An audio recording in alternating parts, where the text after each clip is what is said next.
I just love working with contractors because they're that great middle ground of, I don't know if we have enough work here yet, but I really want someone embedded who understands the business, the team, our ways of working, and not off on an island outside counseling on their own. And I have used contractors at every single company, and I've started with contractors, but I've also ended with contractors. Hey, contractors at the beginning help make a proof point to, I need to actually resource this more.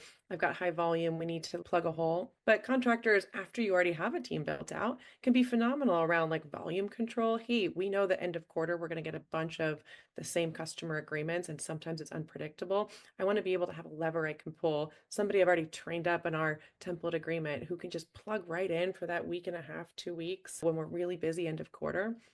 And I don't have to worry about training them all over again, getting them Slack access because they're already here. They already get it. They already know the players. I also make one plug for in this era of doing more with less. I don't know any legal team that says, hey, I'm feeling super well staffed. Everyone can go on vacation. We've got coverage and it's all going to work out. No, we're all just on that edge of skating, being able to get today's work done, but who knows what tomorrow brings. So when things naturally come up in the course of life, you have a parental leave, somebody needs to take a short-term disability leave, there's a death in the family. Like, you don't want those personal life moments for someone to create work firestorms that they feel bad about, that they have to go clean up later when they eventually come back. I think sometimes we lose the humanity of these are people's lives on our teams. And so how do we buffer them to let them have lives and be humans? And when these things happen, the business doesn't fall apart. And I'll even use myself as an example. I had some great contractors providing different coverage pieces around their subject matter expertise when I went on a maternity leave, and I was so grateful. That's awesome. Mike, anything you want to add there? Yeah, so I just see the poll just came out talking about 10 free hours. So it's first talent engagement on Lawtrades. Like that's how I got started. I was like 10 hours. All right, though that I could do something with that if I give them a contract. Let's actually see how it goes.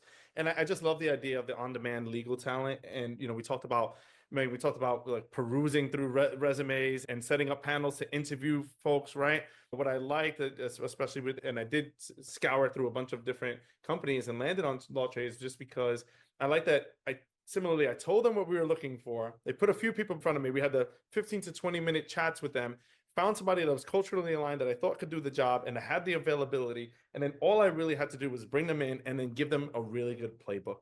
So in terms of when it works, in my mind, I think it works when you give them direction. So with our playbook, they're able to say, all right, these are the finance and business terms that we typically will agree with. It's almost as if to everyone else, they believe outside folks believe they're speaking to a Flock legal employee. But to us, we know that we're getting the support through a law trader that's helping and that is negotiating those contracts in our same style.